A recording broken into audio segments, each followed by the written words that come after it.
Live from Fargo and serving you on TV, online, and on the go. This is Valley News Live at 10. Our Republicans statewide have done an excellent job of running our state. Our state's growing, creating jobs. It's a great place to live. North Dakota Republicans are in Grand Forks with an eye on not only retaining their current majority statewide, but gaining another U.S. Senate seat. Today kicked off the start of their Republican state convention. Valley News Team's Ashley Holcomb spoke with announced Senate candidate Kevin Cramer and delegates about the tough fight ahead. I'm excited for this political process that's about to take place. It's what makes America, America. Gwen Dolan of Grand Forks says she's looking forward to Kevin Cramer's speech this weekend and is specifically hoping for a few topics to be discussed. Immigration in this country is part of how I think President Trump got elected. So it would be very exciting to me because I've never heard some of his stances on immigration, the wall. I really want him to be behind Trump, and I really want to see a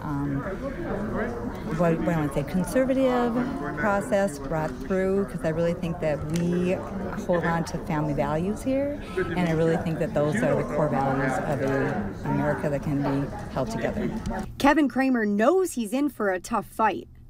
If he's going to oust the incumbent Democrat Heidi Heitkamp, he's going to need all the support he can muster. With regard to the president's backing, we know who he's backing because he's talked to me many times before I got into this race. He's called me twice since I've gotten into the race.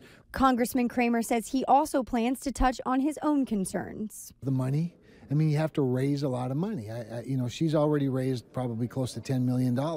I've raised a couple of $1 million, but I think both of us are going to have more than enough to win, and one of us won't. Being a deep red state, North Dakota Republican Party Chairman Rick Berg says gaining the party's nomination is very important and allows delegates to know that they have a voice. We have people from across the state. They come, they get to meet these candidates one-on-one, they get to talk issues with them, and then they make a decision. In Grand Forks, Ashley Holcomb, Valley News Live.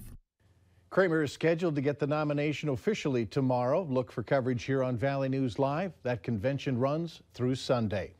Before the weekend is over, we could be shoveling snow again in April. Let's find out what we could expect in the near future from Hutch. How about tonight? Well, tonight, record cold. How's that hit you? It does look like we'll have a chance at hitting or breaking some records across the region as our skies clear and the wind finally tapering off a bit.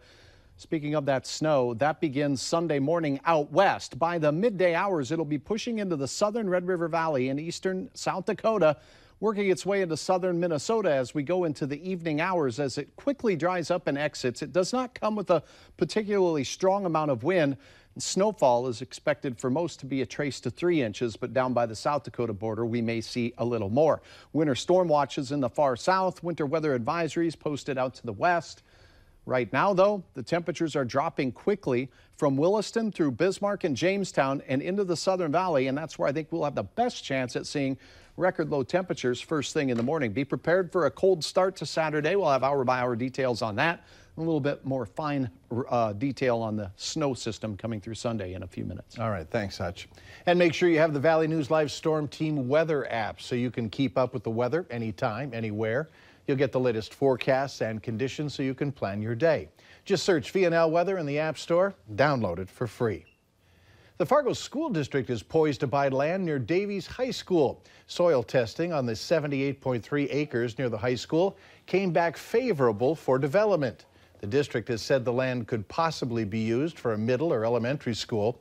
The purchase price of this land is $1.85 million. The board is expected to authorize the purchase at next week's meeting.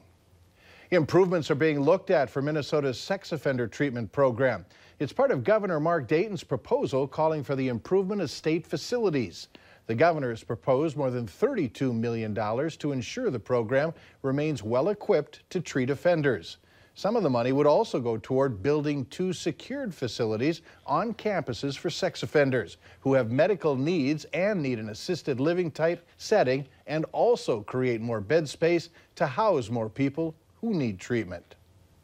Scientists from the University of Minnesota have been doing some interesting research that could result in a birth control pill for men.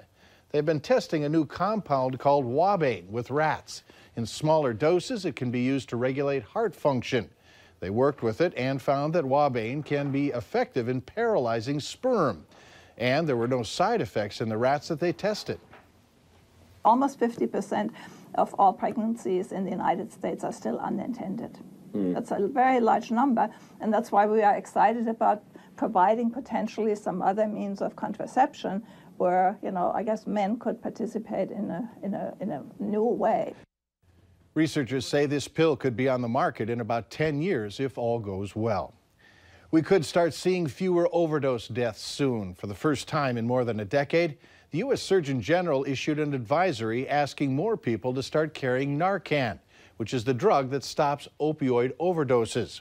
Advocates say just because you're carrying Narcan doesn't mean you support addiction. It simply means you're supporting second chances. Just because you have Narcan does not mean that you are supporting people in their addiction. It means that you believe that you can help that one individual. Maybe it's 1 out of 1,000, but you're able to give somebody a second chance at life. And that is truly the perfect gift that you can give to anybody, and that's what Narcan offers. Narcan is available over the counter at area pharmacies, and a lot of insurance companies cover the cost.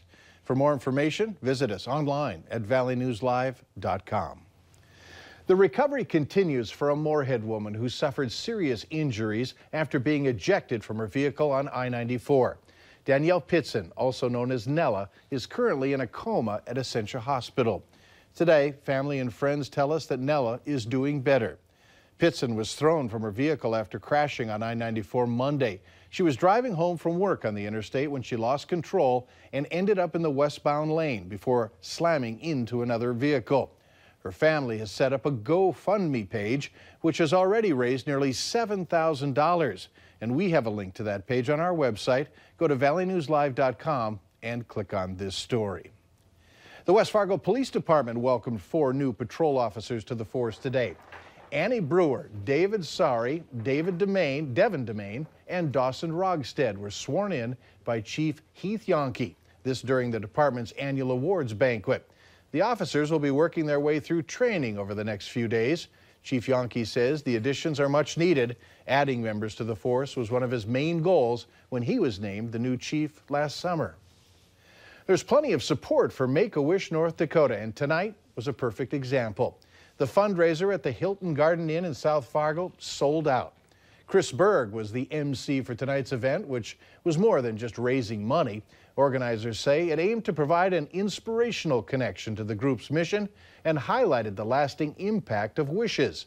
It included a panel of Wish kids who shared their wishes and the impact it had on them and their families. After struggling to have children, a Minnesota woman now has 7, including several sets of twins. Her amazing story later on Valley News Live at 10. Up next, the American Heart Association has a challenge for all of us. They want us to get moving.